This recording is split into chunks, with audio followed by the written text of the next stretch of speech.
And we have Skyro in the yellow this time, playing Zawan again. And this is his game 2 against Warble, who is also playing Zawan in his color, which is orange. I think Warble is orange every single time. On Gilgamesh. And yeah, this should be standard again. Very standard players playing on the 2 standard maps and doing the standard openings. I like it. You know, I consider myself a standard by the book sort of player. Some might even say I wrote the book. The supporting sword. We didn't do that back in Wargroove 1 too much, but now it has become standard.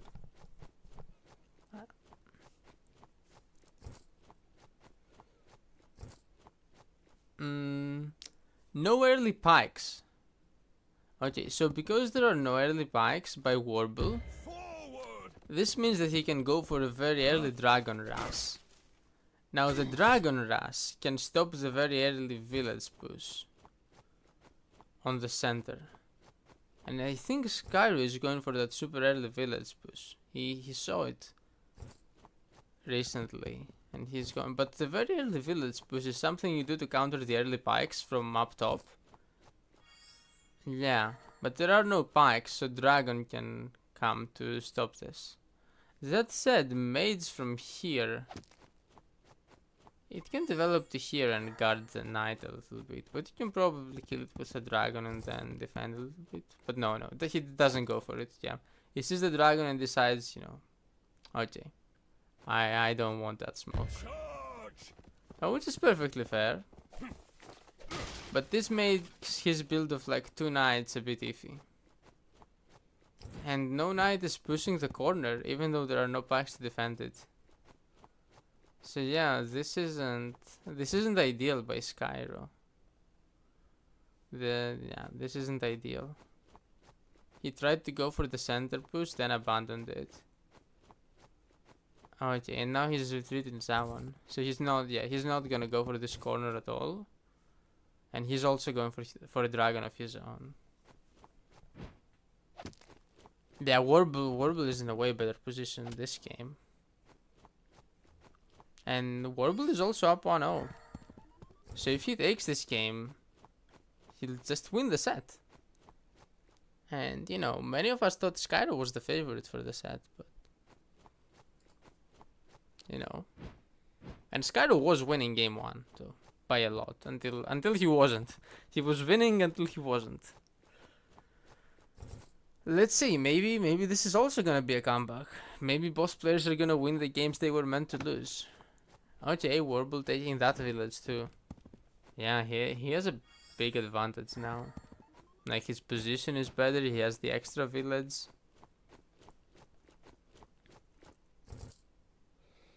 Yeah, the onus is on Skyro now to get something done.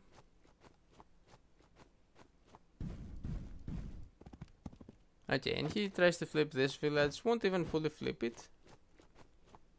But, you know, at least he takes it out. You know, trying to reduce the advantage of Warble.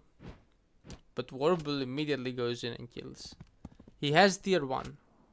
Okay, another sword falls. And the 2 swords will also kill a sword. And tier 1 here? Nature will claim you. Yeah, tier 1. The question is, can this dragon be hit? If this dragon can be hit, then, you know, it might be good for Skyro. But if it can't, then he has to retreat from here and the game is gonna be a struggle. Charge! Okay. Skyro's Zawan is gonna whack the vine. Has he found a way to hit the dragon? Mage kills the sword? Dragon will one-shot the vine. And the mage kills sword. Does golem plus sword kill the vine? Oh, it barely doesn't. And he resigns. Damn. Yeah, so he must have thought it killed. And then at the last moment saw that it doesn't. And by that point, all his army was exposed. Yes, he couldn't retreat anymore. All his units. He used all his units to break that vine. And then, he saw that the sword couldn't do it and had to resign the game. Damn. And yeah, Skyro goes for this Hail Mary play and miscalculates the final vine, immediately losing. That's rough. Warble, really solid though. When he was far behind in game 1, he was able to make a comeback at the last moment. Yes, it took advantage of Skyro's blunder, but such is life. Everybody blunders eventually. If you can hang on for long enough, your opponent will inevitably almost blunder. Okay, some people don't blunder, or very rarely blunder, but you have a good chances of. But Skyro, Skyro thought he saw a blunder, thought he could hit the dragon, but couldn't on the game he was behind, and he wasn't able to secure a comeback victory. He's gonna lose the game and the set. Warble takes it 2-0 and will move on without a single loss to face Saikoya in winner's final. And Skyro, who was one of the favorites to be honest, will go to losers. I mean, Warble was also super strong to be honest, but the Warble hadn't shown too much right before the tournament. Like, he had some very good games, mainly against me. He upset me back in the qualifiers, but then he didn't show himself for a while. Whereas Skyro was grinding games and was improving so much. But now Warble has come back and shown that he's just as good. That he didn't fall off with that break in between the qualifiers and the tournament.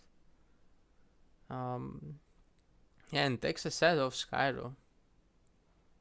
And this set was much closer than the final numbers. So again, it was 2-0 in the end, but both games were very close. Like, game 1, Skyro was winning the whole time, then he blundered. Game 2, Warble was winning, yes, but Skyro just made a few key miscalculations. Without those, this game could have lasted a long year and been, could have gone either way. It's like a few small things that completely changed the game. And I think it's also, this set was a big showcase of the mental game. Like, Warble, when he's losing, he plays solid and hangs on for dear life forever and survives until he sees the winning move and he finds Skyro's blunder. Whereas Skyro, he wasn't able to do that. He wasn't able to persevere. He was behind. He saw a Hail Mary play that he miscalculated, and then the set was over immediately. Anyway, Skyro still in the tournament, of course. Again, one of the players who can make a strong losers bracket run. So, we'll see if he's able to make it back to meet, Warble or Saikoya in losers finals, and then the other one in grand finals. He could do it.